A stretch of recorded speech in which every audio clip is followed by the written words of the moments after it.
Hey folks, tonight we're not stepping into the mind of a philosopher. We're stepping onto a battlefield. But not the kind with choreographed jousts, slow-motion horse charges, or conveniently gleaming armour. No, tonight we dive into the real thing. Mud, confusion, panic, sweat, and steel. This is what actually happened in a medieval battle. And spoiler alert, it looked nothing like the movies. Top line, uncovering the cold, real medieval world. You awaken to the sound of something between a horn and a man screaming march, like it owes him money. There is no snooze button, no soft mattress, only the damp, cold earth and the deep spiritual ache of having slept in your armour. You try to stretch, but immediately regret it. Your chainmail has become one with your skin, biting you like a stubborn bug. In today's journey, we're peeling back the romantic veneer of shining helmets and gallant knights to reveal the raw, shivering truth of how medieval peasants survived the coldest nights, the ones that seeped into bones and left entire villages whispering prayers for dawn. We'll roam through smoky hovels, navigate frozen cattle stalls, and huddle in mead halls where the fire might just snuff out at any moment. So dim the lights, maybe crank on a fan for that soft background hum, and let's ease into this together. Imagine a landscape of frost-rimed fields, stretching as far as the eye can see. Tiny footprints, human, animal, etch a fragile path through the white. Every breath you exhale hangs in the air like a ghost. You step onto a beaten-down lane leading away from your thatched hut. The skies are bruised purple, the sun's a pale coin sinking below gnarled treetops. You pull your woolen tunic tighter, feeling the rough fibres scrape your neck, and wonder if your fingers will ever thaw again. The village is waking up slow. Smoke curls from chimneys, thin grey fingers reaching for warmth. The blacksmith's forge stands silent, its coals cold. Across the way, the baker's cart groans under sacks of grain. You can almost taste the sour tang of fermented dough in the air. A few brave souls hobble past, bundled in patched cloaks, each footstep a visible puff in the frigid dawn. There's a hush broken only by the low murmur of a half-frozen stream nearby. But this isn't just a peasant's dawn. Look to the manor house perched on a hill. Its rough-hewn stone walls offer scarce insulation against the freeze. A candle flickers in a narrow window, casting wavering shapes across a tapestry that's probably moth-eaten by now. Inside, the lord and his household prepare for the day. The steward cribbing inventories by lamplight, the stewardess pouring scalding ale into pewter tankards, and the priest murmuring blessings over a small wooden cross. Shift your gaze to the market square. Wooden stalls stand abandoned, their wares cloaked in frost, sheepskins stiff as cardboard, half-dried fish rattling like bones, and sacks of dried herbs perfuming the scene with a dusty, overpowering musk. When a merchant finally opens shop, dust motes swirl in a shaft of early light as sacks are upended, revealing grains that glimmer like tiny jewels. You exhale a breath of relief. A hot bowl of porridge beats any peasant's palace feast. Sensory overload hits you next. The sharp crack of ice under a boot heel, the metallic tang of blood still staining a butcher's block, the distant laughter of children chasing snowflakes that dissolve on their tongues, the chill nips at your nose turning it pink, and you can't help but wonder, how did people survive? What did they wear? How many layers did it take before frostbite became an occasional, accepted cost of life? We'll wander into the mead hall once the sun's higher, where the hearth roars, or sputters, depending on the wood's dryness. Feasting benches heave under trenchers of barley stew, hunks of coarse bread, and mugs of ale warmed with cloves. The smell is a wild tapestry. Sweet malt, gamey meat, stale bodies pressed close for heat. You notice the floorboard's sweat condensation, and a stray spark from the hearth hisses as it lands on a straw mat. But before we explore further, and because I'm dying to know, let me ask, where are you listening from right now? If this journey chills you in the best way, subscribe. Tomorrow, I have another story for you. And with that question hanging in the frosty air, we pause, world-woven and wide-eyed, just before the next fierce gust of medieval wind. We hear the wind whipping through the lofted beams of the mead hall just as the first guests stumble in, cheeks bloodshot, noses still frosted from the dawn chill. The great wooden doors creak open, and a rush of cold air floods the room, enough to send a few startled heads turning. A hulking figure steps through first, old Ivar the woodcutter, arms wrapped in a patched fur-trimmed cloak that looks like it's seen one too many winters. His breath hovers in little clouds as he approaches a bench, flopping down with a grunt that rattles every pewter tankard on the long trestle table. You can almost hear the creak of his spine as he settles. Beside him, Lisbeth the tavern maid hurries in, carrying twin bowls of steaming porridge.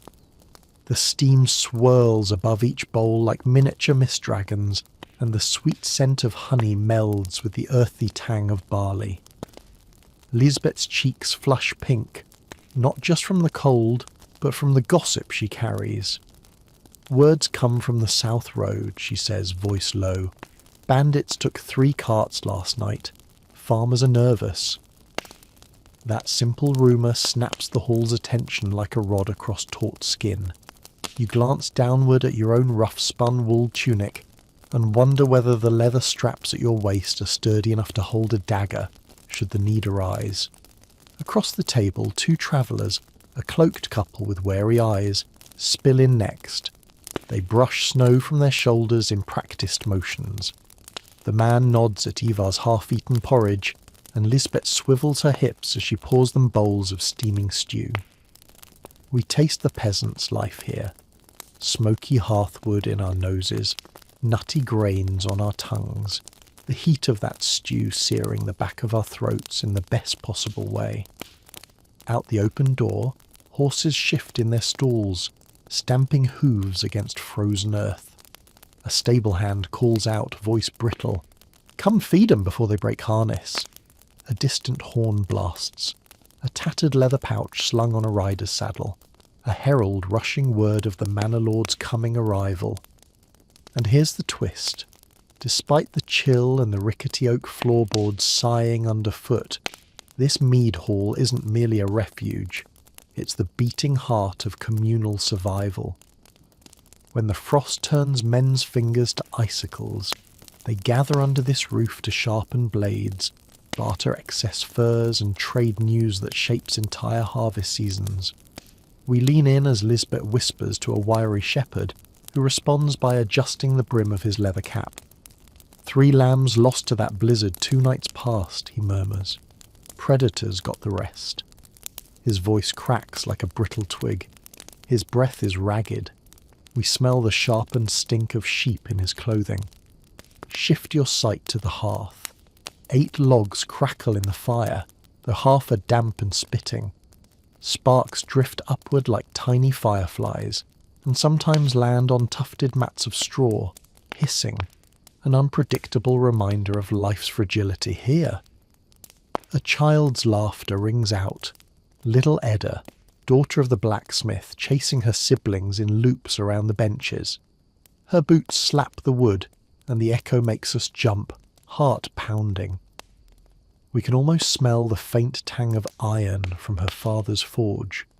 The hall's rafters loom overhead, carved with the handiwork of craftsmen, interlaced dragons and stylized vines, whispering tales older than any living soul here. In the dim lamplight, those carvings cast long shadows, flickering like they'd crawl down and join the revellers at any moment.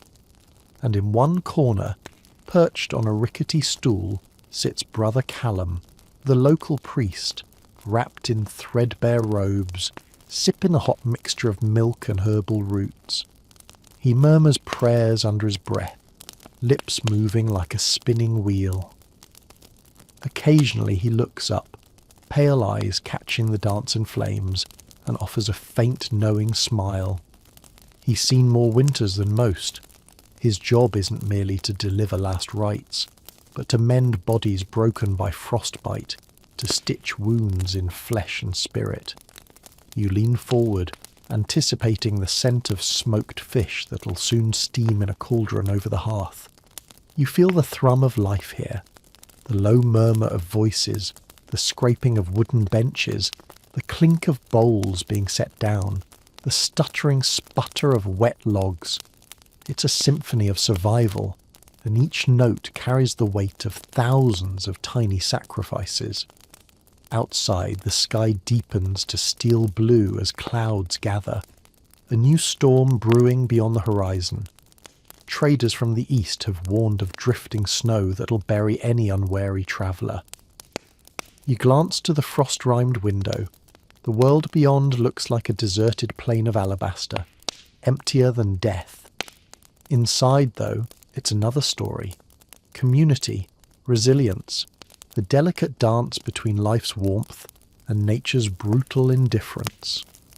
And just as you think you've felt every tingle of cold this hall can deliver, Lisbeth claps her hands. "Listen up," she calls, voice carrying authority you didn't know she possessed. The Lord rides in at high sun. Bring. We hear the wind whipping through the lofted beams of the mead hall just as the first guests stumble in, cheeks bloodshot, noses still frosted from the dawn chill. The great wooden doors creak open, and a rush of cold air floods the room, enough to send a few startled heads turning. A hulking figure steps through first. Old Ivar the woodcutter, arms wrapped in a patched fur-trimmed cloak that looks like it's seen one too many winters. His breath hovers in little clouds as he approaches a bench, flopping down with a grunt that rattles every pewter tankard on the long trestle table. You can almost hear the creak of his spine as he settles. Beside him, Lisbeth the tavern maid hurries in, carrying twin bowls of steaming porridge. The steam swirls above each bowl like miniature mist dragons, and the sweet scent of honey melds with the earthy tang of barley. Lisbeth's cheeks flush pink, not just from the cold, but from the gossip she carries. "Words come from the South Road," she says, voice low. "Bandits took 3 carts last night. Farmers are nervous." That simple rumour snaps the hall's attention like a rod across taut skin. You glance downward at your own rough-spun wool tunic and wonder whether the leather straps at your waist are sturdy enough to hold a dagger, should the need arise. The Lord's trumpets pierce the tension like lightning ripping open a storm cloud. The wolves freeze at the edge of the clearing, ears swivelling toward the blast, jade eyes glinting with hunger and confusion. You tighten your grip on the short sword at your hip, the polished steel still biting chill, and watch as a cluster of guards emerges from the manor gate. Men-at-arms in mismatched armour, their breath pluming ghosts beneath sturdy helms. Their banner-bearer strides forward, broad shoulders squared beneath a surcoat emblazoned with the same crimson cross you saw earlier. The banner snaps overhead, a thunderous crack that seems to shake loose flakes of frost from nearby branches. A low murmur runs through the assembled peasants and traders. Some cross themselves, others shift warily, weighing coin against safety. Atop a high-backed destrier, the Lord appears. His cloak, deep burgundy trimmed in sable, flows like spilled wine against the grey landscape. His helm is off, revealing a stern face streaked with soot and crowned by a mop of unruly dark hair. He scans the scene with hawk-like eyes, then nods once to his captain. A signal. The guards advance in a wedge formation, shields locked edge to edge, a living shield wall between wolf and village. Spears thrum in the cold as men brace their staves. Horse hooves crunch snow in unison. You can taste the adrenaline in the air, metallic and sharp, and feel the collective breath of the crowd held tight in their chests. A sudden crack. One stray wolf howls, lunging forward as if to test the shield. Steel meets steel. There's a chime like a distant bell, and the creature retreats, haunches quivering into the tree line. Another wolf steps up, jaws snapping. A guard impales it with such force that the echo rings against the manor walls. The wolf's body thuds lifelessly into the snow, rusty blood staining the white like spilled ink. You exhale, feeling the tension drain, yet your heart still pounds. Around you, peasants who moments ago were tucking into stew now press forward, eager to witness the Lord's prowess and to secure favour. A merchant places a heavy purse of silver on a barrel, payment for safe passage of his wares to the southern market. The Lord dismounts with surprising grace for a man of his bulk. He strides across the frozen ground, boots leaving crisp indentations. His cloak dusts snow as he approaches a battered old oak stump where the first wolf fell. He kneels, inspecting the carcass, then looks up and addresses the gathering. This land endures through the valour of its people, not by the thickness of its walls. Stand firm, and winter shall bend to our will. A cheer ripples through the crowd, ragged but genuine. You feel it wash over you, a surge of unity that warms your bones more effectively than the mead hall's hearth. But survival here isn't only forged in moments of spectacle. As the crowd disperses, you notice the corporal's daughter, a lean girl no older than 14, tending to the hilt of his sword, its pommel encrusted with frozen grit. You crouch beside her, curiosity overcoming formality. Cold fingers make for dull blades, you murmur. She glances up, eyes bright as chipped flint, and replies, "They need sharpening by dawn. If the wolves return, I want the steel ready." Her practicality chills you more than any wind. You glance toward the manor's latrine pit, where plumes of steam rise in ragged columns, reminders of even the most basic comforts. Life here is a series of calculated trades: warmth for effort, safety for vigilance, food for labour. A distant bell tolls from the chapel atop the hill, its tone low and mournful. Brother Callum steps forward, hood drawn against the flurry of snow that has begun to fall. In his hand he carries a carved wooden box. Inside, consecrated oil for blessing the village's newcomers and the fields they toil. He pours a line of oil across the snowy earth and whispers an invocation. Bless this ground, that it nurture life even beneath the frost. The snow gathers quickly now, each flake a silent witness to the ritual. You taste its chill on your tongue as it drifts down, dusting your cloak and eyelashes. Around you, villagers close their eyes, pressing fists to chests, mouthing silent prayers. Yet, for all this solemnity, there's humour here too. The manor stable hand, Birgit, slips on a patch of ice, arms flailing, and crashes into a stack of hay bales. Straw flies like golden confetti, and a barkeep from the mead hall guffaws so hard he spits into his ale. Even Brother Callum allows a faint grin to flicker beneath his hood. Moments later the Lord calls for a feast in the great hall, a gesture both generous and strategic. Long tables will be lined with coursing dishes, venison roasted in juniper branches, root vegetables glazed with honey and black pepper, and pies stuffed with game and dried fruits imported from warmer climes. You can almost taste the aroma already, smoky meat mingling with sweet paste. The Lord's carriage rolls into the courtyard with a crunch that echoes like distant thunder. You step aside, letting the wheels carve furrows into the snow-packed ground, and feel a flicker of curiosity. Who travels beneath that heavy canvas? What schemes and secrets does the driver clutch beneath his reins? The carriage door swings open, and a figure emerges, draped in furs so thick they appear sculpted rather than sewn. with a hood pulled low to conceal their face. The crowd hushes, breath hanging in the air like misted lanterns. You lean in, heart hammering, as the figure reaches for a lantern and lifts the hood. It's the merchant from the South Road, the one who'd lost 3 carts to bandits last night. His face is drawn tight, cheeks hollow from cold and sleepless nights. He takes a step forward, lantern held aloft, revealing eyes that flicker like dying embers. In his hand he clutches a ledger bound in scarred leather, its pages bulging with hastily scrawled notes.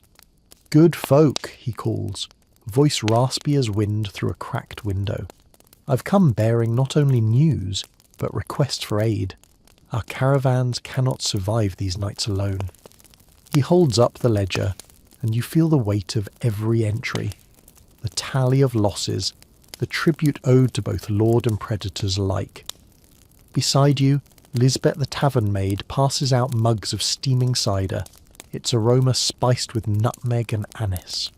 She leans close to you, whispering, "He says bandits roam freer when wolves push peasants off their lands. All roads are dangerous now."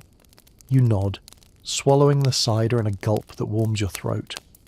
Beyond the lantern's glow you glimpse the manor's blacksmith, a burly man whose arms glisten with sweat despite the cold, unfurling a map on a rough-hewn table. His hammer rests beside him like a sleeping beast. He traces routes through the forest with a coal-black finger, eyes narrowing. This story took us a long time to gather. If you're finding it worth the cold, subscribe.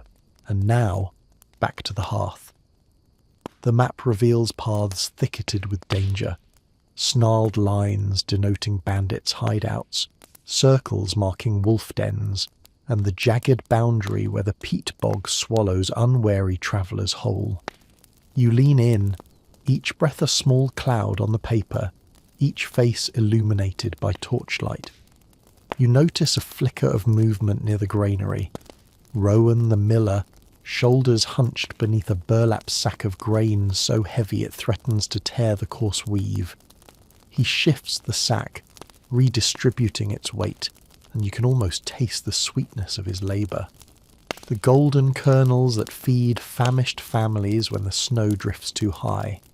Turning back to the map, you catch sight of a note scrawled in the steward's neat hand. Supply caravan arrives in 5 days, if they can navigate the pass. A collective rumble courses through the crowd. 5 days in this freeze could mean the difference between life and death. Edda, the blacksmith's daughter, steps forward, clutching a length of tempered steel chain. She holds it up so the lantern light dances along each link. "If the bandits take the road, we'll need an alternate route," she says, voice steady. "This chain can secure wagons across the ford where the ice is thinnest." She glances at you, eyebrow raised, daring you to question her plan. Beyond the map table, the stable hand Birgit calls out, "Horses need water." A dozen villagers scramble, hauling buckets from the well, their leather gloves popping with each movement. They carry water that steams in the air, bringing life to beasts whose breaths form luminous clouds.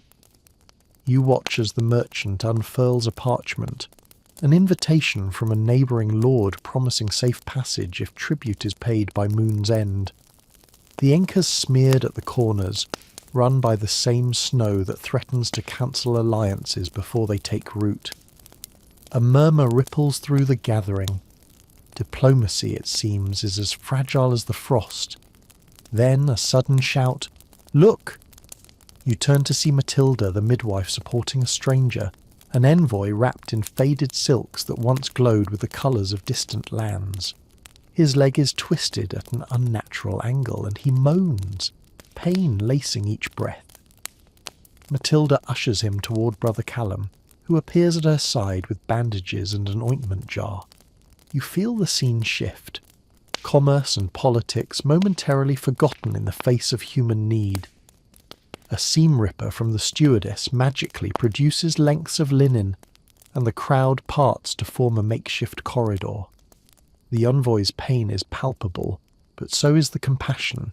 Hands steady as they wrap his wound, prayers whispered between murmurs of "hold on" and "you'll be fine." The Lord's carriage rolls into the courtyard with a crunch that echoes like distant thunder. You step aside, letting the wheels carve furrows into the snow-packed ground, and feel a flicker of curiosity. Who travels beneath that heavy canvas? What schemes and secrets does the driver clutch beneath his reins? The carriage door swings open, and a figure emerges, draped in furs so thick they appear sculpted rather than sewn, with a hood pulled low to conceal their face. The crowd hushes, breath hanging in the air like misted lanterns. You lean in, heart hammering, as the figure reaches for a lantern and lifts the hood. It's the merchant from the South Road, the one who'd lost 3 carts to bandits last night. His face is drawn tight, cheeks hollow from cold and sleepless nights. He takes a step forward, lantern held aloft, revealing eyes that flicker like dying embers. In his hand he clutches a ledger bound in scarred leather, its pages bulging with hastily scrawled notes. "Good folk," he calls, voice raspy as wind through a cracked window. "I've come bearing not only news, but request for aid. Our caravans cannot survive these nights alone." He holds up the ledger, and you feel the weight of every entry, the tally of losses, the tribute owed to both lord and predators alike. Beside you, Lisbeth the tavern maid passes out mugs of steaming cider, its aroma spiced with nutmeg and anise. She leans close to you, whispering, "He says bandits roam freer when wolves push peasants off their lands. All roads are dangerous now." You nod, swallowing the cider in a gulp that warms your throat. Beyond the lantern's glow you glimpse the manor's blacksmith, a burly man whose arms glisten with sweat despite the cold, unfurling a map on a rough-hewn table. His hammer rests beside him like a sleeping beast. He traces routes through the forest with a coal-black finger, eyes narrowing. This story took us a long time to gather. If you're finding it worth the cold, subscribe. And now, back to the hearth. The map reveals paths thicketed with danger, snarled lines denoting bandits' hideouts, circles marking wolf dens, and the jagged boundary where the peat bog swallows unwary travellers whole. You lean in, each breath a small cloud on the paper, each face illuminated by torchlight. You notice a flicker of movement near the granary. Rowan the miller, shoulders hunched beneath a burlap sack of grain so heavy it threatens to tear the coarse weave. He shifts the sack, redistributing its weight, and you can almost taste the sweetness of his labour. The golden kernels that feed famished families when the snow drifts too high. Turning back to the map, you catch sight of a note scrawled in the steward's neat hand. Supply caravan arrives in 5 days, if they can navigate the pass. A collective rumble courses through the crowd. 5 days in this freeze could mean the difference between life and death. Edda, the blacksmith's daughter, steps forward, clutching a length of tempered steel chain. She holds it up so the lantern light dances along each link. "If the bandits take the road, we'll need an alternate route," she says, voice steady. "This chain can secure wagons across the ford where the ice is thinnest." She glances at you, eyebrow raised, daring you to question her plan. Beyond the map table, the stable hand Birgit calls out, "Horses need water." A dozen villagers scramble, hauling buckets from the well, their leather gloves popping with each movement. They carry water that steams in the air, bringing life to beasts whose breaths form luminous clouds. You watch as the merchant unfurls a parchment, an invitation from a neighbouring lord promising safe passage if tribute is paid by moon's end. The ink is smeared at the corners, run by the same snow that threatens to cancel alliances before they take root. A murmur ripples through the gathering.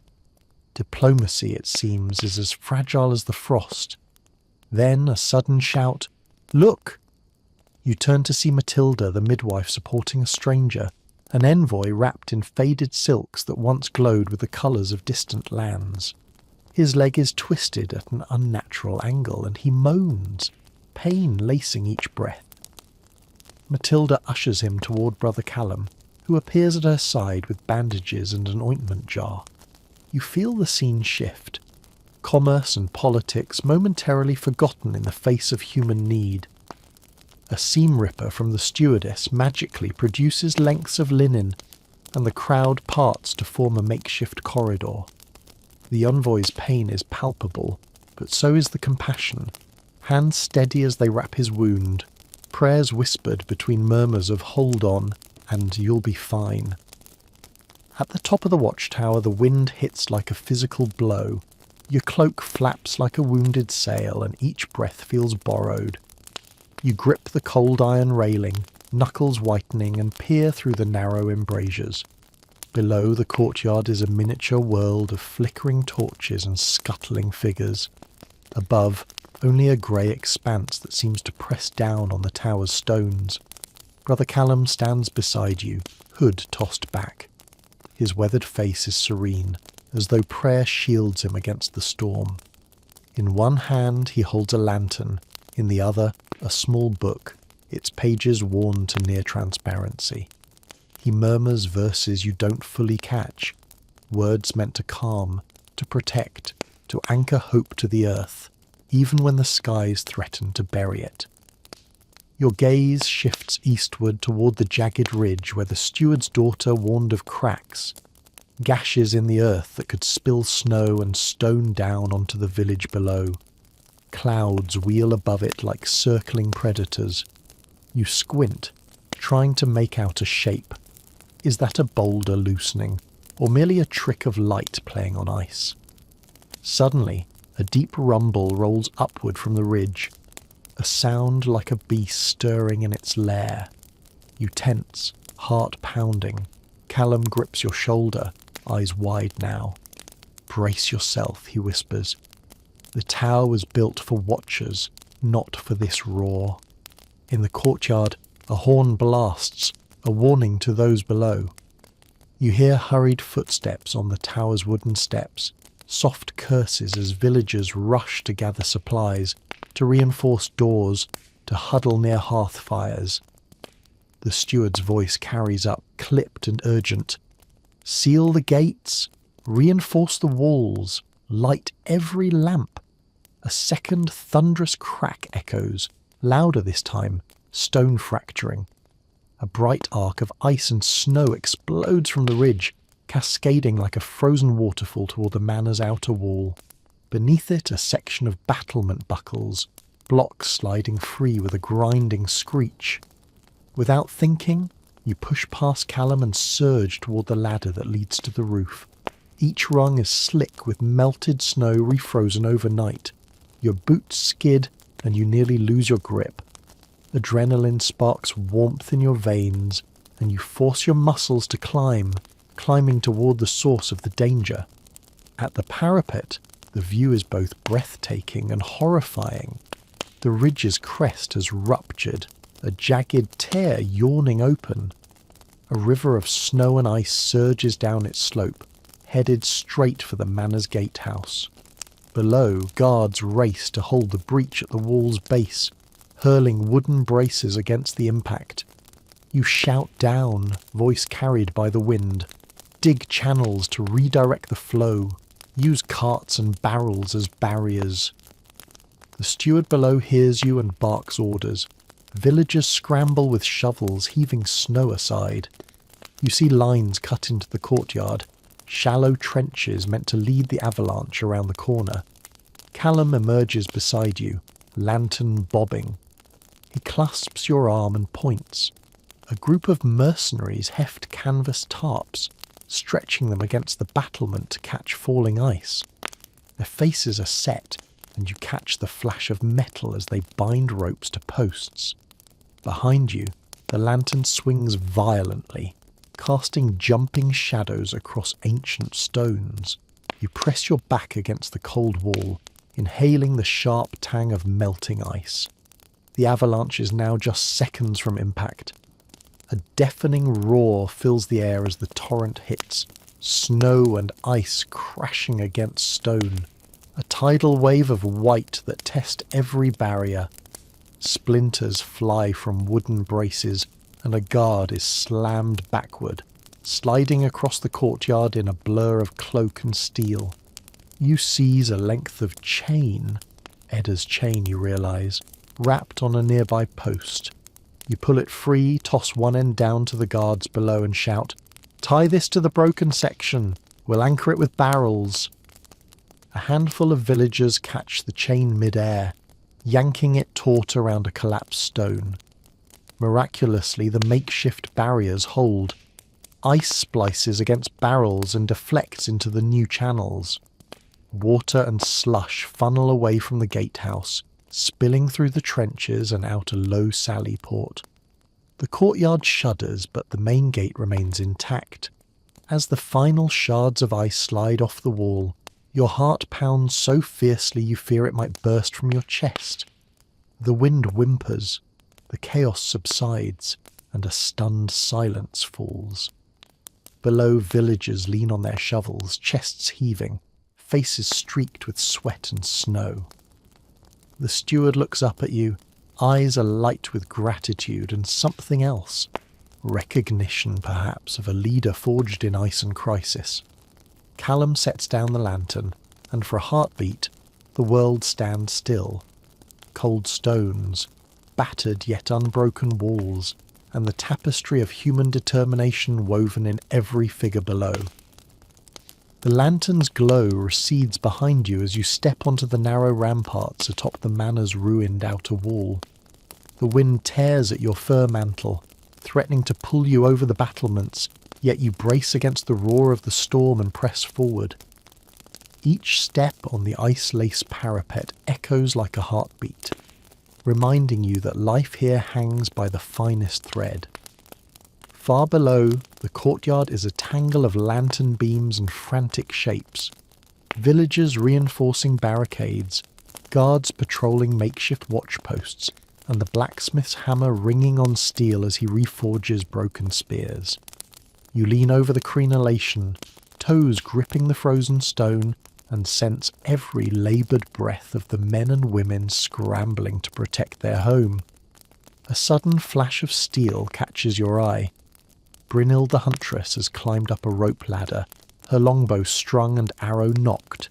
She squats beside you, breath pluming like twin ghosts, and surveys the snow-choked forest beyond the wall. "They'll come," she mutters, tone flat. "Wolves and bandits alike." She straightens, raising her bow until its tip quivers against the battered wood of the parapet. You nod, heart pounding, and reach for the quiver Leaf had entrusted to you earlier, a gift of fletched arrows she carved herself. You fit one to the string, feeling the taut curve beneath your fingertip. The world narrows, the distant tree line shifting shapes amid the pines, and the distant howl carried on the wind like a promise of pain. Behind you, a rumble rolls across the wall's length. The wooden palisade has cracked under the storm strain. Splintered posts crash to the ground, and snow cascades through the gap like quicksilver flows. Below, steward's men rush to plug the breach with barrels and bags of sand. But even from here, you see the tremor of fear in their shoulders. Brother Callum appears beside the breach, chanting low and moving his lantern in circles. You catch the scent of frankincense as he sprinkles oil from a vial, painting protective wards on each splintered plank. He glances at you, lips moving around whispered blessings. "Faith and steel," he says, voice firm. "One without the other fails." You steel yourself, tightening the leather guard on your wrist. A series of soft thumps reaches your ears, sound of boots on snow. You crouch, arrow aimed, and see shapes emerging, figures cloaked in tattered furs, faces half hidden by scarves, bearing crude weapons like flint-tipped spears and sharpened branches. They step into view, eyes glinting, bodies hunched like shadows forced into flesh. Your breath catches. These aren't wolves. They're bandits driven to desperation by winter's grip. Some carry sacks of stolen grain over their shoulders. Others brandish stolen blades, their edges chipped by ice. Brynhild lets the arrow fly. It whistles through the air and strikes the foremost bandit in the shoulder, who staggers back with a cry. Immediately, a volley of arrows descends from the wall as guards join your defence. The first clash of violence echoes across the ramparts, steel meeting steel, bone against bone. You drop down behind the crenellations, heart hammering, and draw another arrow. Each shot is a prayer for precision, for protection, for the fragile lives below. The bandits press forward, using shields fashioned from wagon wheels to absorb arrows, inching closer with shields and spears extended. The wind picks up, carrying with it the distant cry of wolves, drawn by the smell of blood. You realise this fight is but a prelude. As bandits clash at the base of the wall, wolves weave between combatants, snapping at ankles, disrupting shields, forcing peasants to trade swords for shovels in desperate defence. You rise, sword in hand, and sprint across the parapet to reinforce a fallen guard. His shield lies nearby, cracked in two. You slide him the fletched arrow, then sidestep a swirling drift of snow. You feel the sting of the wind on your exposed cheek, but press on. The heat of action burns through the cold. Below, Lisbeth and several villagers hurl hot coals and cauldrons of steaming porridge at the attackers. The scalding liquid splashes, steam rising in hissing clouds. A bandit howls and retreats, clutching a burned arm. The alchemy of survival at its finest, community's creativity against the forces of destruction. Then a siren cry splits the chaos. A wolf, enraged, leaps onto the inner wall, teeth bared at a guard's throat. Without thinking, you lunge, intercepting its leap with a slash that cuts through muscle and fur. The wolf collapses, blood mingling with snow in a scarlet bloom. Adrenaline floods your veins as you rally the remaining hunters to drive back both man and beast. Dawn breaks reluctantly over the snow-draped courtyard, painting the battered walls in a pale wash of rose and steel. You emerge from the great hall's warmth into a world hushed by exhaustion and relief. Each breath you exhale hangs as a delicate ghost in the crisp air. The torches flicker low, their dying embers mingling with new day light. Bodies lean on shovels and spears alike, guards running gloved fingers over splintered wood, villagers wiping soot from flushed cheeks, mercenaries loosening stiff shoulders after a night of sentinel duty. You're aware of every footstep crunching on the refrozen ground, the muted murmur of voices trading tales of last night's chaos and victory. Beside a half-buried palisade, the steward kneels, his ledger open to a fresh page. He jots notes. Repaired wall, 12 barrels sand, 8 lengths chain, casualties, 3 minor, supplies expended. He pauses to glance at you, offering a tired grin as if you both share a secret victory. The sky lightens, revealing the ridge looming like a wounded creature in the distance. The avalanche's scars are stark, a pale streak down the slope where earth shows beneath the snow. A handful of brave souls have begun the climb, unearthing frozen stones to bring back and build new defences. Their breaths come in ragged puffs, and you can almost smell the gritty tang of shale. Nearby, Lisbeth hauls a steaming cauldron from the mead hall, its bronze sheen dulled by ash and frost. She ladles thick porridge into wooden bowls, each spoonful tossed with dried berries that pop beneath the teeth, their sweetness the first taste of comfort many have known since dusk. You take a bowl, feel the warmth in your hands, and let the porridge settle in your belly like a slow-burning fuse. Matilda the midwife emerges, carrying a small bundle swaddled in a woolen blanket. A new life, born in the night's crucible, quivers in her arms, its face pink as dawn. She passes between clusters of villagers, each offering silent blessings or whispered congratulations. Life endures. Even the fiercest winter cannot quell it. You step toward the edge of the courtyard, where wolves' tracks crisscross with boot prints. A pair of hounds pads out to meet you, tails wagging, survivors of last night's onslaught, their coats matted but spirits unbroken. They nuzzle your legs, eyes bright as ember spots. As morning light floods the market square, you find traders setting up stalls, their goods thawing on sawbucks and trestle tables. Pelts glisten as they absorb sun rays. Furs shed shards of ice like fallen tears. A merchant from the east unrolls bolts of linen imported from warmer lands.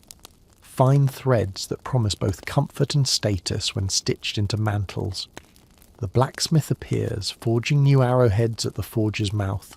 Sparks leap like fireflies, each one a testament to renewal. He hefts a finished arrow, tests its balance, then passes a small quiver to you. For the next storm, he says, voice gravelly. May you never need them, but carry them so you're ready. You bake hearth cakes with the stewardess in the manor's kitchen, flat rounds of grain and honey, cooked on a griddle over coals.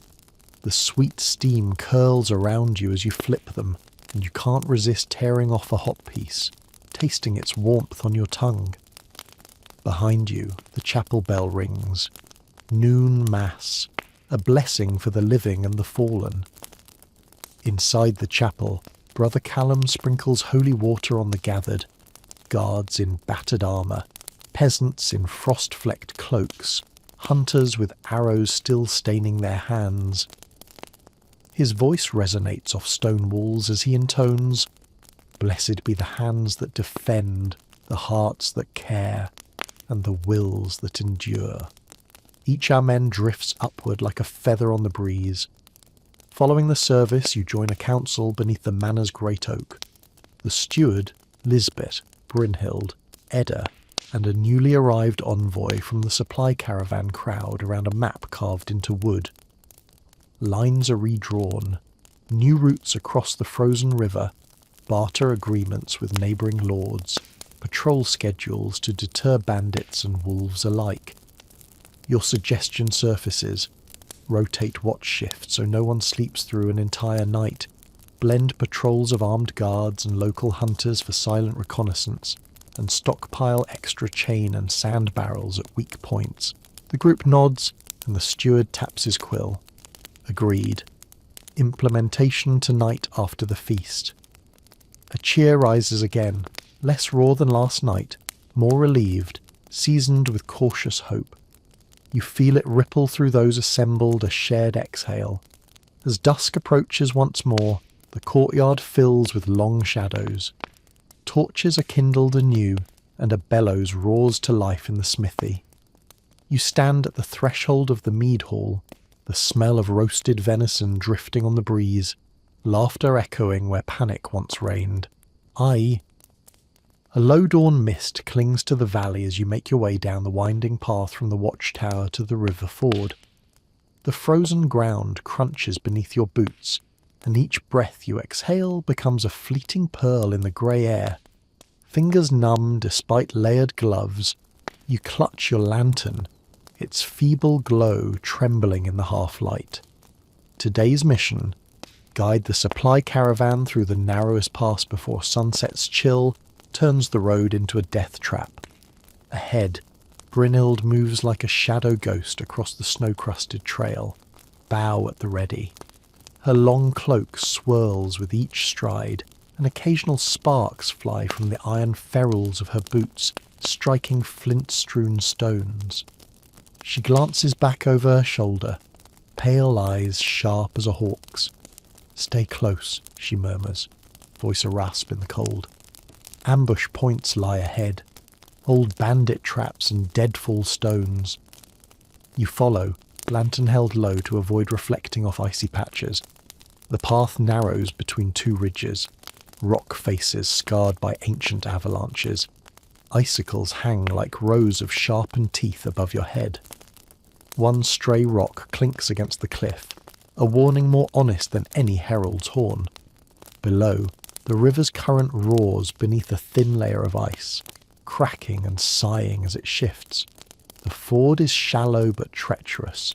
A slip sends you into numbing water that can steal your life in heartbeats. Brynhild pauses at the edge, lifts her cloak to reveal delicate wooden pegs tied to her belt. "We'll secure the wagons, anchor lines to these outcrops," she explains, pointing to braided ropes coiled at her feet. "It's the only way to keep carts from tipping when the ice gives."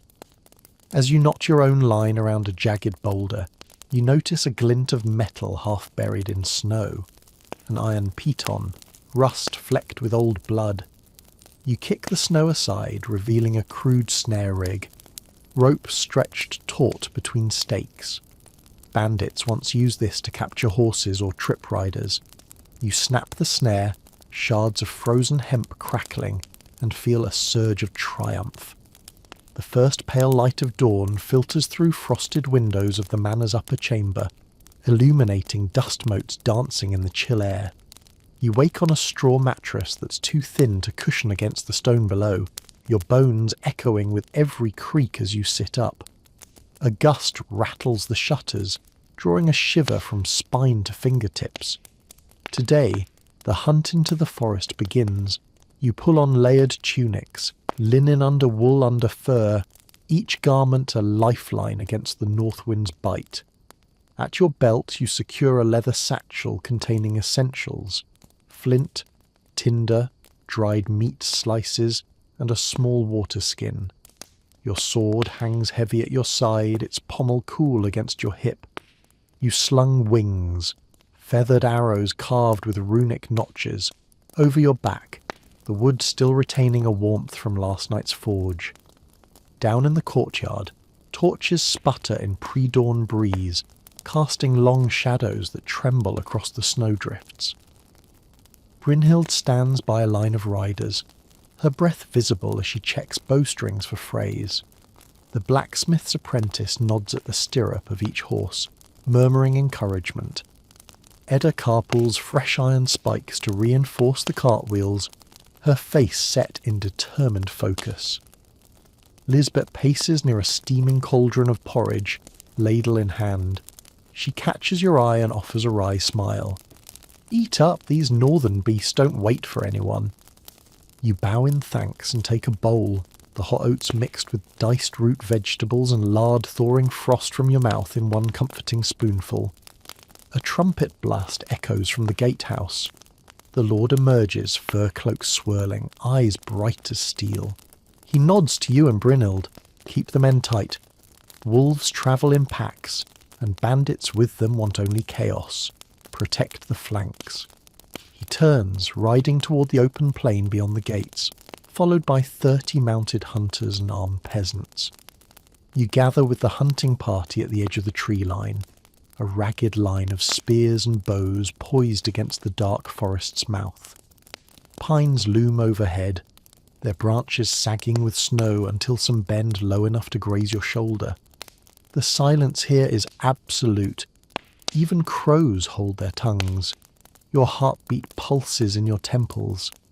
Brynhild steps forward, scanning the woods with eyes honed by seasons of tracking.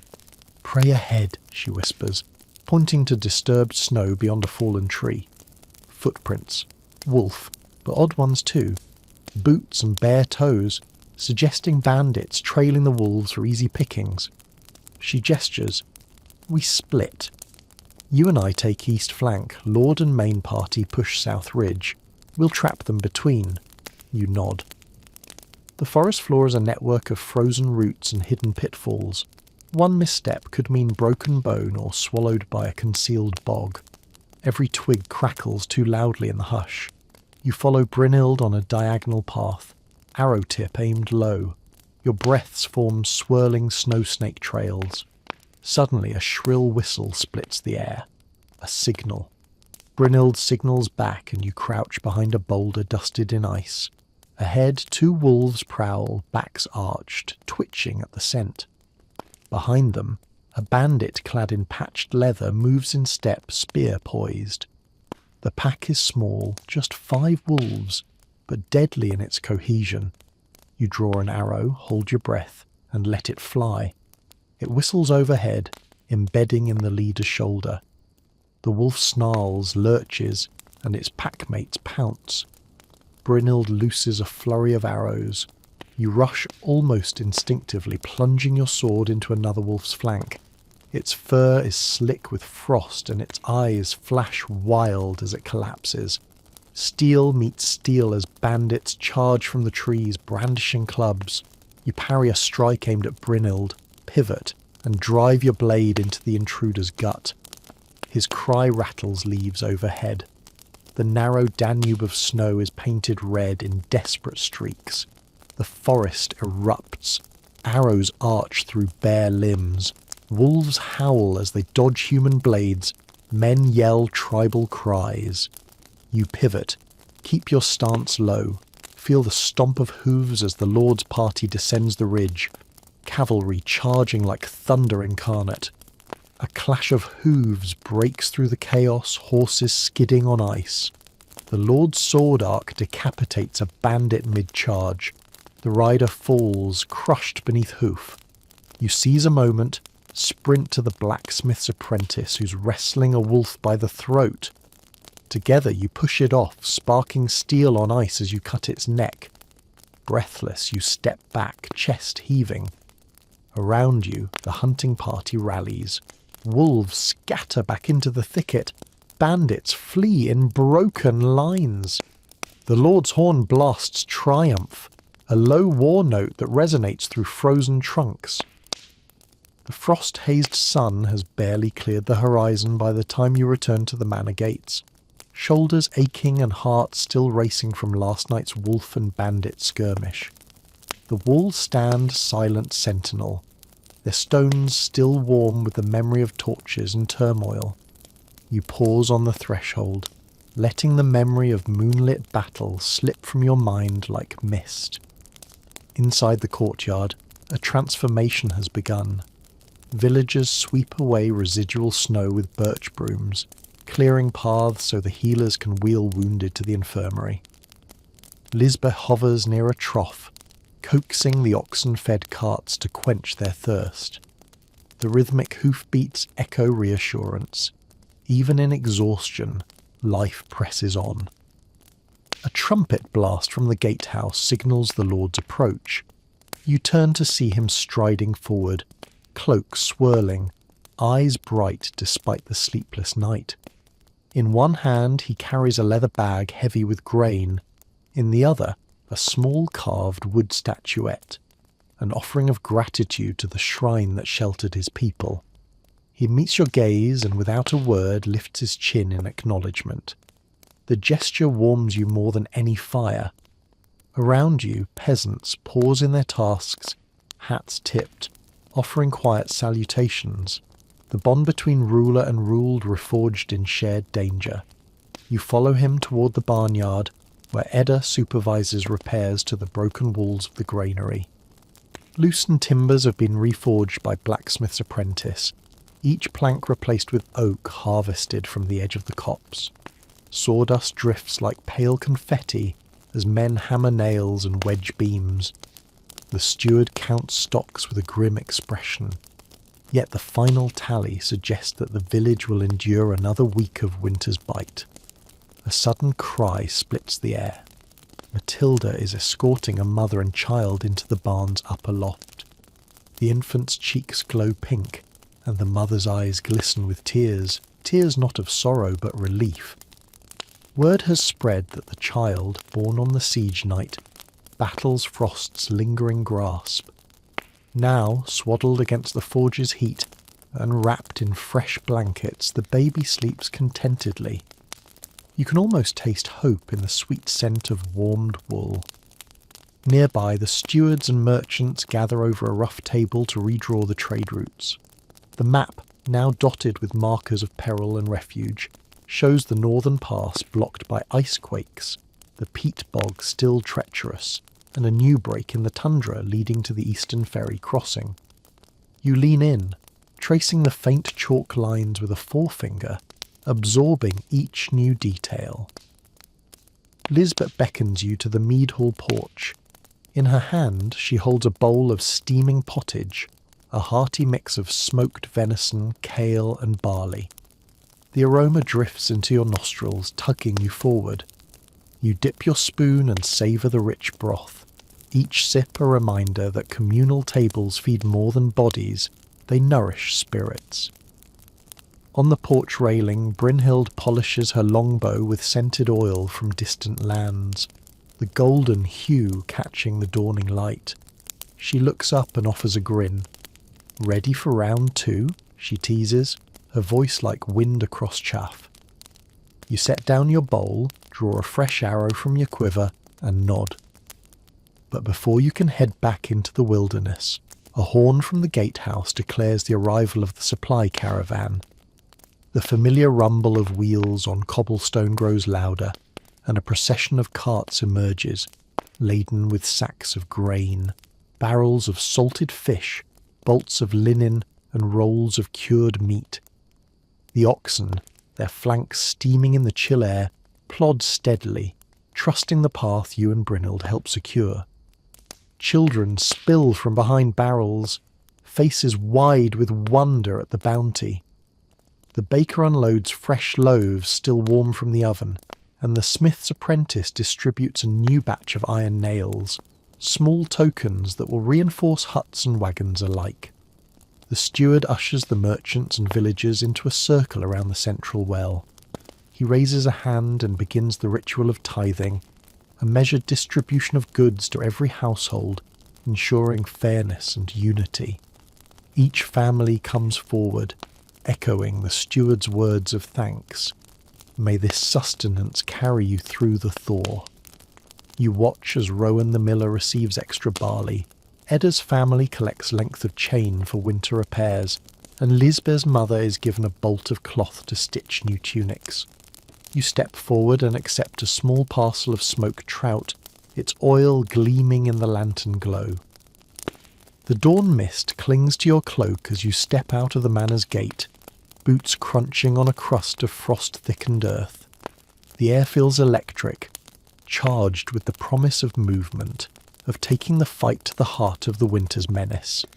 You tighten the straps on your satchel, ensuring your flint and tinder sits snug against your side, and cast a glance back at the manor's walls, still glowing golden in the early light. Ahead, the frozen landscape stretches in vast austerity. Pines weighed down by snow, their branches twisting into the sky like arthritic fingers. Fields scored by the tracks of last night's battle, a web of human, equine, and wolf prints converging toward the forest's edge. Brynhild appears at your side, cloak swirling as she advances, her arrow plume covering your flanks like a silent sentinel. A low horn sounds from the vanguard, Lisbeth's signal, and the mounted column begins to stir. 30 riders, swords sheathed but within easy reach, breath puffing in perfect unison. Beneath the riders, draft horses shift, stamping to relieve numb muscles, their harness rattling like distant currency in a purse. You fall in beside Edda and her younger brother, the three of you forming a rear guard over the supply wagons. Edda's hands are steady on the rein, the chain link at her hip glinting with frost. She turns and offers you a knitted wool muff, its inside warmed by human hand, and you slip it over your own frost-bitten fingers with a grateful nod. The column crests a ridge, revealing the yawning mouth of the forest, a wall of trunks and shadow, its interior depths hidden beneath swirling snowdrifts. Ahead, you spot the first marker, an old standing stone, its runes half eroded, pointing the way to an ancestral track once used by hunters.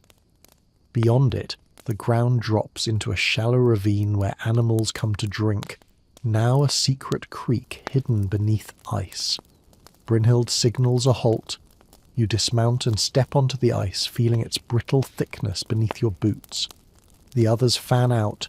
Archers take the flanks. Scouts melt into the underbrush.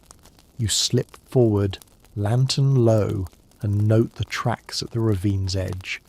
3 sets of wolf prints, all converging toward a particular gap in the trees where hoof prints, faint and muddied, indicate bandit horses once tethered. A sudden crack pierces the air, ice shifting beneath the wagons as the lead oxen strain against hidden hollows. You shout a warning, and the drivers leap down, heaving iron wedges beneath each wheel to secure the load. Sparks fly where metal meets rock, and the jolt stirs the caravan into tense anticipation. From the tree line, the hush of wind gives way to the snap of a twig, soft but deliberate. Brynhild, crouched beside you, raises her hand. You freeze, heart thundering. Ahead, 2 figures slip into view. Bandits, clad in mismatched pelts, muskets absent but blades drawn, their breath pluming ghostly in the pale light. Edda's brother plunges into action, hurling a chain toward the nearest bandit's legs. The heavy steel links wrap around his ankles, dragging him down with a strangled curse. Before he can react, Lisbeth looses a vial of pitch, igniting a makeshift flare that casts the clearing in dancing orange hues. The forest explodes into motion. Arrows hiss from the canopy. Horsetail trampling echoes as guards charge. Wolves, drawn by the clamour, emerge from cover, their eyes gleaming with feral hunger. The frozen creek becomes a battlefield, slush spray staining white with red. You spring forward, drawing your sword, its edge catching the flare's firelight in a flash. A bandit swings at you, a crude sabre etched with runes of his own making. You parry, the metal ringing like a church bell, then riposte and slice through his guard, feeling the hush of wind as your blade completes its arc. Nearby, Brynhild's bow sings. 2 wolves drop where they stand. A third turns on her, but she sidesteps with graceful precision, releasing an arrow that pierces muscle and bone. The beast yelps and tumbles back into the undergrowth, yet as the fight rages, you feel the ground shudder, a tremor that resonates through your boots up into your chest. A distant crack, then a chorus of snapping branches. The forest itself seems to rebel. A hulking mass of ice and fallen boughs descends the ravine's far wall, cutting off the retreat of both friend and foe. Panic flickers across the faces of bandits as they realize their path back is sealed. They press forward in desperate fury, blades swinging at mounted knights and villagers alike. You intercept one, pressing blade to his throat, forcing him back to buy time as reinforcements strap a second lantern to the highest branch, illuminating the battleground with silvery light. Lisbeth rushes beside you, ladle in hand. She smashes it against a rock, the metal flaking off, and uses the jagged edge to gouge at the leather straps of another bandit's jerkin. He snarls, but she laughs, cold, fierce, and the manor's great iron gates creak shut behind you, sealing off the warmth and camaraderie of home as you step into the swirling white expanse beyond. The wind bites through every layer, linen, wool, fur, until even your bones feel hollowed by cold. You pause, raising a gloved hand to shield your eyes as the sun glimmers on the endless fields of snow, each grain sparkling like a shard of glass. Ahead, the supply wagons trundle in a single file, their wheels carving deep troughs into the powder. You fall in beside Lisbeth, who balances a steaming tankard of spiced ale in one hand and steadies the lead wagon with the other. Her cheeks burn red, not from exertion, but from sheer exhilaration. Today, the community's lifeline reaches deeper into winter's belly. Beyond the wagons, Brynhild strides at the front line, her cloak snapping like a banner in the wind. She glances back, eyebrows arched. "We hit the frozen ford in an hour," she calls, voice fierce against the gusts. "Watch for icequakes. Once that river shifts, there's no turning back." You tuck deeper into your satchel, retrieving a sharpened iron hook, one of Edda's early designs, meant to anchor ropes to the riverbank's submerged stones. Every tool here is born of necessity, each innovation a testament to collective ingenuity. As the plain gives way to the river's edge, the world shifts.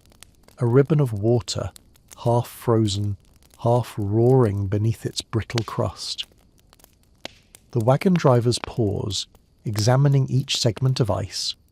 Their eyes reflect the river's movement, danger and opportunity interwoven like braided leather. A sudden crack echoes from upriver. A sheet of ice shears off, crashing into the current with a roar that rattles your teeth.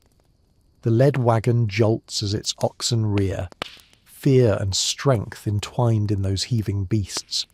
With calm urgency you leap forward, planting your hook into a crevice and heaving rope taut to a sturdy stake. Behind you, Lisbeth ties off a second line. The wagons advance in slow-motion ballet. One wheel inches onto ice, then two, then the entire load sways precariously. Hearts race in unison, oxen stamping, men cursing, snow swirling. Then, with a collective exhale, each wagon slides across, anchored by rope and iron, safely onto the far bank. A cheer erupts, muffled by distance and wind, yet unmistakable. The community's lifeblood flows onward. Food, cloth, medicine, all carried across this fragile bridge. You let the rope slip through your gloved fist, feeling its coarse weave burn heat into your palm. Moments later, the column reforms under a sky that shifts from pearl to pewter. In the distance, a lone raven circles, a silent witness to this triumph.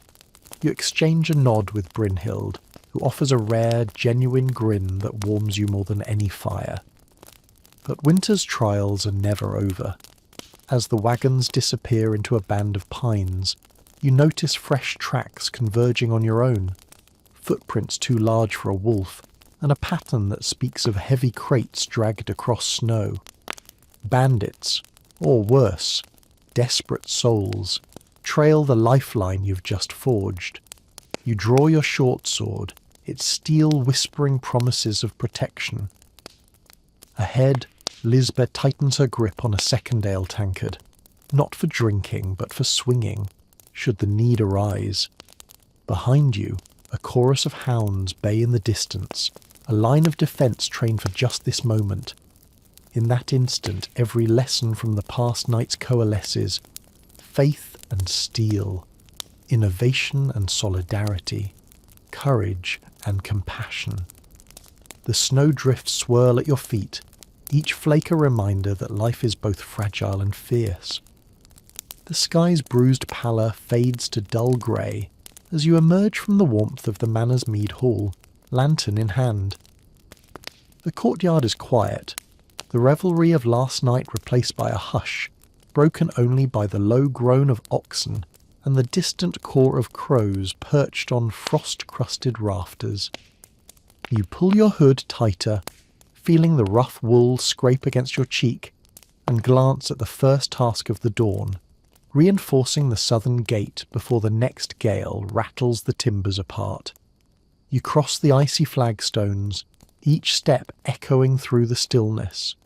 To your right, Lisbeth kneels beside a trough, coaxing slumbering oxen to stir with gentle prods and soft murmurs. Steam rises from their flanks, ghostly tendrils that dissipate in the chill air. She glances up, offering a nod that speaks of shared purpose. Beyond the gate, the southern woods stretch like a maw waiting to swallow the manor whole. Dark boughs dip under snow's weight, and the undergrowth is a tangle of thorn and bramble, half hidden by drifts. You follow the line of guards, shields strapped to their backs, pikes over shoulders, each bearing the weight of duty as surely as their fur cloaks. By the time you step through the manor's iron gates, the sky has shifted to a bruise-purple dusk, and the courtyard's torches dance like wayward fireflies against the encroaching night. Your cloak hangs heavy with snow, boots leaving damp imprints on the flagstones. Beneath the flickering lamplight, villagers move with purposeful exhaustion. Blankets exchanged for fresh arm guards, hot broth passed between hands red from windburn. You pause in front of the great oak statue near the well, tracing carved runes that glow faintly in the torchlight. Each symbol, a shield, a sword, a stylized hearth, speaks of survival, unity, and sacrifice. You press a palm to the bark, feeling its rough warmth beneath your glove, and let the gravitas of the moment settle. Winter's test is far from over, yet here you stand, rooted. Lisbeth emerges from the mead hall, ladle balanced in one hand, steaming stew in the other. She offers you a bowl, the thick broth flecked with salted pork and root vegetables still crisp. You inhale the aroma, smoky, savoury, flecked with marrow's richness, and let the first spoonful melt your weariness into warmth. At the hall's threshold, Edda and her brother marshal supplies, lengths of chain coiled neatly, barrels of grain hefted onto wagons, bundles of furs laid atop benches. Their movements are efficient, devoid of flair, each gesture honed by necessity. You watch the younger sibling, eyes bright despite fatigue, methodically tapping each chain link as though blessing them one by one. Inside, the blacksmith's apprentice hammers fresh arrowheads by the hearth. Sparks fly like truncated meteors, each ring of hammer on anvil sending a tremor through the hall's stone floor. The apprentice's brow is slick with sweat and soot, and he pauses only to wipe his face on a rag before shaping the next iron tip. Across the long table, Brother Callum stands in quiet vigil, hands folded over his stout frame. He lifts a battered chalice, once brimming with holy water, and sprinkles drops into the corners of the hall. Each splash echoes like distant bells, and you sense the congregation's collective breath held in respect. Faith remains a scaffold for spirit when flesh falters. A sudden roar of laughter ripples through the hall as the Lord himself enters, sheathed sword gleaming, cloak swirling in his wake. His eyes catch yours and he offers a rare, genuine grin, a flash of warmth to rival any hearth fire. With a gesture, he invites you forward. You step to his side as he surveys the gathered. The room hushes, even the crackling hearth seems to pause. "Tonight," he begins, voice resonant, "we have weathered ice and blade, hunger and despair, yet here we stand, unbroken. Tomorrow, we push further into the frozen mists to secure our borders and bring this season one step closer to spring. But tonight, we feast." His cup raises, and the hall erupts, cheers, clinks, the rush of renewed vigour.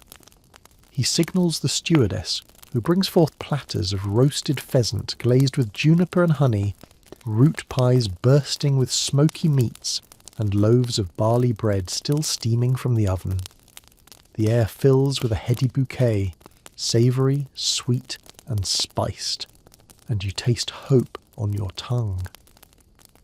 Beside you, Lisbeth tips her bowl toward yours. "To new wounds that heal," she toasts, "and new stories will tell." You clink your horn cup against her wooden bowl, feeling the resonance hum through your bones. In the corner, the minstrel tunes a lyre, the strings humming soft as distant wind.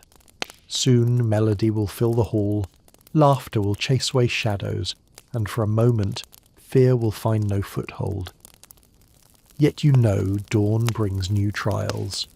Patrols along frozen ridges, negotiations with neighbouring lords, and the unrelenting colds next assault. Still, as you savour the rich stew and the camaraderie thick as ale, you understand that this moment, this firelit sanctuary, is both refuge and crucible. A child's patter of tiny boots announces little Edda skipping into the hall, cheeks rosy and grin wide as snowflakes. She carries a dish of sweet cakes, honey-dipped rounds sprinkled with crushed nuts. Placing them before the Lord, she chirps, "For winter's end." The crowd laughs, voices blending into a tapestry of warmth. You lean back, chest full of food and pride, and listen as stories unfold. Brynhild's tale of a wolf's near leap, the miller's account of hidden peat bogs, the blacksmith's apprentice's dream of forging a blade that never dulls in ice.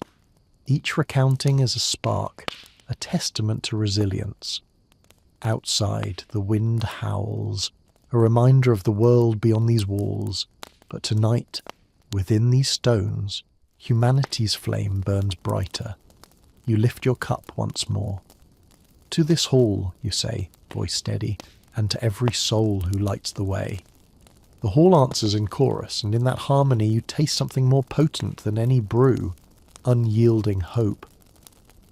A brittle light edges over the horizon as you step into the courtyard, the manor's stones breathing frost beneath your boots. The prior night's feast warmth has faded, replaced by the raw ache of muscles unused to rest. You tighten your cloak, the rough wool scratching at your chin, and steel yourself for the next leg of this winter's odyssey, securing the southern outpost along the ice-bound river. Lisbeth appears with a wooden bucket in each hand, one brimming with steaming porridge, the other laced with sweetened ale. She passes you a bowl and a horn cup, her eyes bright with both fatigue and fierce determination. You lift the bowl, inhale the nutty aroma of oats and scorched barley, and sip the ale, its honeyed warmth igniting your veins. Ahead, Edda and her brother marshal a small band of villagers, each hefting lengths of reinforced chain and wooden braces. Their breath clouds in synchronized puffs as they trudge toward the gatehouse, where the southern road snakes into a maze of wind-whipped woodlands. Frost clings to every branch, each twig a fragile sculpture ready to shatter under the slightest weight. You follow them beyond the gate, past carts laden with sharpened pikes as bundles of firewood. The air is a crystalline hush until a sudden crack reverberates, a taut rope snapping against a frozen post. A sled laden with barrel hoops careens, splintering into shards. Instinct propels you forward. You catch a plank before it crashes to the ground, saving a would-be firefighter from a fatal blow. Beside you, Brynhild looses an arrow toward a distant shape slipping between trees, an ill-fated bandit scouting your approach. The arrow whistles off course, embedding in ice. The bandit curses, and you hear the low snarl of wolves rallying beyond. The chase begins. Through the pines and over frozen rivulets, you sprint with the huntresses, the crunch of snow and the slap of leather echoing in your ears. Each leap over ice-cracked logs is a gamble. One wrong step could plunge you into frigid depths. Yet adrenaline blurs caution, and you press on, guided by the staccato yips of the hounds behind you. Suddenly the forest opens onto a frozen glade, a clearing pocked with the remains of shattered wagons and discarded furs. Bandits have ravaged this place, stripping carts for metal, spilling grain to freeze in the wind. Here lies the grisly proof of desperation. A pile of bones gnawed by wolves, teeth marks frozen in marrow. A shout breaks the stillness. Edda's brother has spotted movement. 2 bandits dragging a wounded hunter toward the warren of ice caves lining the glade's far edge. You unsheathe your sword, its steel still cold but unwavering in your grip, and charge. A fierce skirmish erupts beneath the cliffs. You parry a thrust, the blade sparking where it meets iron, then drive your pommel into the attacker's ribs. His body crumples in the snow. Brynhild darts around, arrows flying in deadly arcs, pinning the second bandit's cloak to a tree trunk. Behind the chaos, wolves appear, drawn by blood and the scent of struggle. Their grey coats blend with the twilight, eyes glint like broken glass. You find yourself surrounded, man and beast, desperation's twin faces. A howl crescendos, and you realise you stand at the centre of fate's crucible.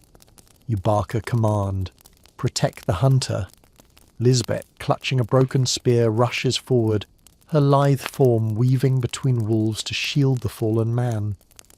Edda's brother unfurls a coiled chain, swinging it in wide arcs that catch wolves by the horns. Their snarls echo as they tumble back into the snow. The wounded hunter, Matthias, the miller's guard, raised himself against a shattered cartwheel, face pale but defiant. He grips his spear with trembling hands, jabbing at any wolf that dares close. You kneel beside him, offering water from your horn, sealing his wound with rough linen and herbs. Above, the ice caves shudder as the wind funnels through their mouths.